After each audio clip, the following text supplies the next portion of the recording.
Friends, आप देख ही रहे हैं कि व्रत चल रहे हैं, फिर उसके बाद लगातार हमारे फेस्टिवल्स आ रहे हैं, दशहरा आ रही, दिवाली आ रही। इसी त्योहार के सीज़न में, इसी व्रत के सीज़न में मैं एक ऐसी मिठाई आज आपके लिए शेयर करने जा रही हूँ, आपको बताने जा रही हूँ, ताकि आप दिवाली या दशहरा या करवा चौथ किसी भी फेस्टिवल पे आप ये बना सकते हैं। नवरात्रि तो ख़त्म हो चुकी है, लेकिन ये मिठाई 2 इन 1 है। 2 इन 1 इट मीन्स कि व्रत में भी आप इसे एंजॉय कर सकते हैं और फेस्टिवल वगैरह में भी बनाते हैं। तो आइए शुरू करते हैं। मैं सुनीता शोम किचन में बहुत बहुत स्वागत करती हूँ और आज आपके लिए एक स्पेशल मिठाई लाई हूँ मूंगफली से बनने वाली। मूंगफली से तो बनेगी, साथ ही एक स्पेशल इंग्रेडिएंट्स भी डालूंगी जो आपके फेस्टिवल में चार चांद लगाने वाली है। तो फिर शुरू करते हैं। जिसके लिए मैंने 1 कप ये मूंगफली, सींग दाने, पीनट्स, आप जो भी जानते हैं, जिस नाम से भी जानते हैं, वो लिया है। साथ ही जो सीक्रेट इंग्रेडिएंट्स है ये है बादाम, और ये छिले हुए बादाम है। आप चाहें तो छिलके वाले बादाम भी इस्तेमाल कर सकते हैं। मेरे पास ये वाले थे तो मैंने इसका इस्तेमाल किया है। 1 कप मूंगफली और 1 कप ही मैंने ये बादाम भी लिए। बादाम थोड़े से कम है छिले वाले, तो इसलिए मैं इसी का इस्तेमाल कर रही हूँ। आप अगर दोनों का मेज़रमेंट लें तो इक्वल लीजिएगा। ये मैंने मूँगफली को अच्छे से साफ़ कर लिया, जो अभी कड़वे दाने थे या मतलब ख़राब दाने थे उनको अलग कर लिया है, और इसको बिल्कुल धीमी आँच में हम रोस्ट करेंगे। हमको इसका बहुत ज़्यादा कलर चेंज नहीं करना है, बस कच्चापन हमको ख़त्म करना है।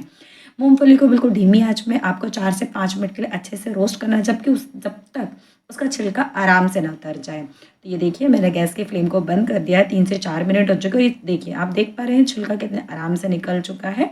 मूँगफली अच्छे से रोस्ट हो चुकी है। ड्राई रोस्ट ही करना है आपको, इस चीज़ का ध्यान रखना है और धीमी आँच में करना है।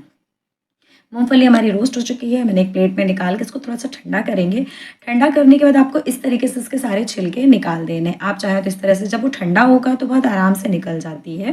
तो आप इस तरह से हाथों से मसल दीजिए, या किसी कपड़े में भी रखकर आप उसको अच्छे से रगड़ देंगे तो पूरा छिलका हट जाता है। ये देखिए, मोस्ट प्रोबेबली छिलके सारे हट चुके हैं। कुछ दाने रह गए हैं तो वो चलेंगे। ऐसा ज़रूरी नहीं कि आपको पूरा नीट एंड क्लीन करना है। 1-2 दाने, 4 दाने रहते हैं तो चल सकते हैं, कोई प्रॉब्लम नहीं है। आपको उसको इस तरीके से आप साफ़ करेंगे, बहुत ईज़ी वे में ये साफ़ हो जाते हैं और आपको ज़्यादा फटकने वगैरह की टेंशन नहीं रहती है।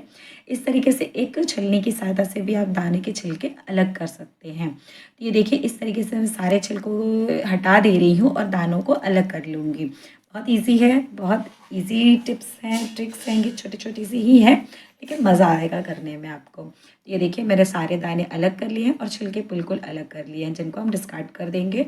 मूँगफली के ये दाने लिए हैं मैंने, और एक ग्राइंडर जार ले रही हूँ, उसमें मैंने ये सारे दाने डाले हैं, साथ में ये बादाम भी डाल रहे हैं। बादाम को हमने रोस्ट वगैरह नहीं किया है, क्योंकि बादाम ऑलरेडी मैंने पील करके रखा हुआ था, तो रोस्ट करने की ज़रूरत नहीं है। अगर आप डायरेक्ट बादाम ले रहे हैं छिलके वाले, तो हल्का सा उसको रोस्ट करिए, कलर वगैरह बिल्कुल भी चेंज नहीं करेंगे। ग्राइंडर जब आप चलाएँगे तो आप उसको पल्स मोड में चलाएँगे, थोड़ा-थोड़ा, धीमा-धीमा करके, और मूँगफली को टोटली ठंडा होने के बाद ही आपको इस तरीके से ग्राइंडर में हल्का-सा धीमा-धीमा आपको कुछ सेकंड्स के लिए चला के बंद करना है। फिर कुछ कुछ सेकंड्स चलाना, बंद करना। तो इस तरह से दानेदार ये पाउडर तैयार होगा। बहुत ज़्यादा आपको एक साथ मिक्सर नहीं चलानी, नहीं तो बादाम और मूँगफली दोनों ऑयल रिलीज़ कर देगी। ये देख पा रहे हैं आप? तो इस तरह से एक छलनी की सहायता से मैं इसको छान रही हूँ, और वापस से हम इसको ग्राइंडर जार में डालेंगे, फिर इसको पल्स मोड में चलाएँगे, और फिर इस तरीके से हम एक पाउडर तैयार करेंगे। वापस छलनी से छान लेंगे, और जो पाउडर बचता है उसको हम फिर से ग्राइंडर जार में, ये प्रोसेस 3 से 4 बार होगी। एंड द लास्ट आपका थोड़ा-सा 1-2 चम्मच ही पाउडर बचता है जो नहीं पिस पाता है, तो उसको आप किसी भी ग्रेवी वगैरह में इस्तेमाल कर सकते हैं।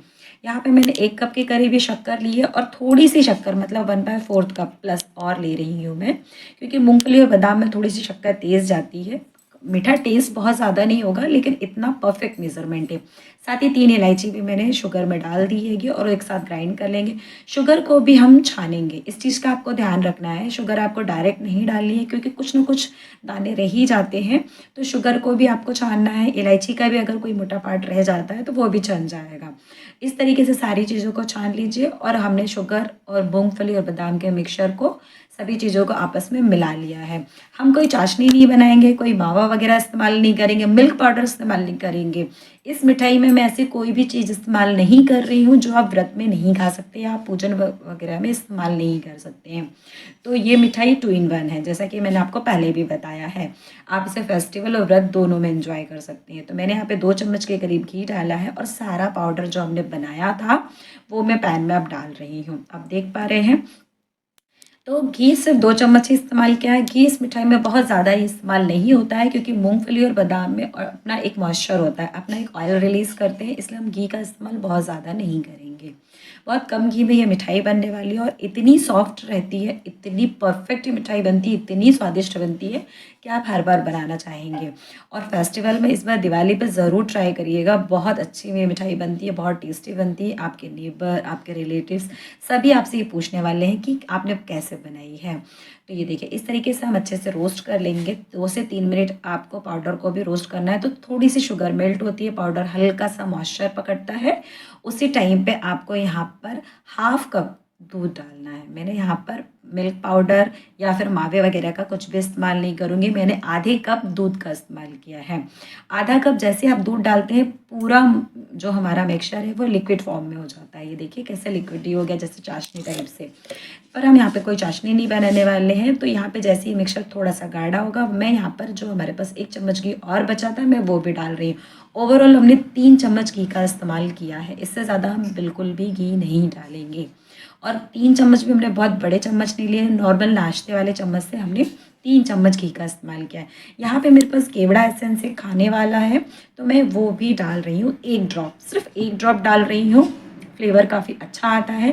ये बिल्कुल टोटली ऑप्शनल है, अगर आपके पास है तो बिल्कुल इस्तेमाल कीजिए।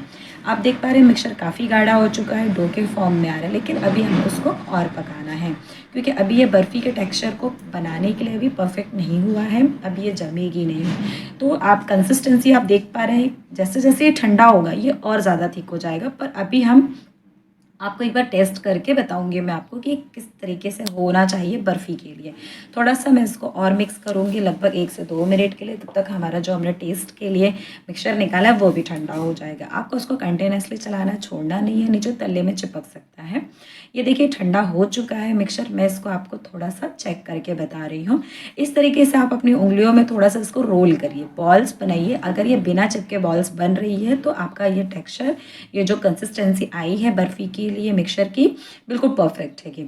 तो आप गैस की फ्लेम को बंद कर दीजिए यहाँ पर, और एक थाली को मैंने पहले से ग्रीस करके रखा था, तो मैं उसमें ये सारा मिक्सचर पलट रही हूँ। आप थोड़ा, अगर आपको 1% भी यहाँ पर लग रहा है कि थोड़ा-सा बैटर पतला है, तो उसको 1 से 2 मिनट के लिए आप उसको और भून लीजिए। उसमें कोई प्रॉब्लम नहीं कि वो जमेगी नहीं, अगर वो थोड़ा ज़्यादा भी भुन जाएगी तो खूब आराम से जम जाएगी। इस चीज़ का आपको ध्यान रखना है। यहाँ पे मैंने एक थाली में फैला लिया है और इसको सिल्वर वर्क से डेकोरेट किया है। आप सिल्वर वर्क बिल्कुल ऑप्शनल है, आप चाहें तो हटा सकते हैं। थोड़ी देर बाद जब मिक्सचर अच्छे से ठंडा हो जाए, उसके बाद आपको पीसेस कट करना है। मैं थोड़ा-सा जल्दी आपको कट करके बता रही हूँ, क्योंकि मुझे आपको इसका प्रेजेंटेशन भी दिखाना है। तो ये हल्का-सा गुनगुना है तभी मैं कट रही हूँ। एक चीज़ का और ध्यान रखना है कि जब आप इस पे पीसेस कट करें तो नाइफ़ को हर बार आपको एक टिश्यू पेपर से क्लीन करना है, अदरवाइज़ इतना क्लीन रैप नहीं निकलेगा। मेरी भी मिठाई में थोड़ी-सी गर्म है, इसलिए उतनी क्लीन शेप्स नहीं निकले हैं। आप इसको टोटली ठंडा करिएगा, उसके बाद ही इसको कट करिएगा। तो ये देखिए ये बर्फ़ी बिल्कुल बन के तैयार है। इसके आगे काजू कतली डेफ़िनेटली फ़ेल, और बिल्कुल काजू कतली का ये टेक्सचर आता है, उतना ही लॉज बनती है, उतना ही परफ़ेक्ट बनती है, उतनी ही दानेदार और उतनी ही सॉफ्ट बनती है। तो आप ये मिठाई एंजॉय करिए, और घर में बनी है, बिल्कुल शुद्ध तरीके से बनी है, तो व्रत वगैरह में भी आप इसको आराम से एंजॉय कर सकते हैं। कैसी लगी मेरी रेसिपी कमेंट्स करके बताइए। चैनल में नया है तो सब्सक्राइब करना बिल्कुल ना भूलें, साथ ही लाइक बटन को प्रेस कर दीजिए। Okay, bye bye.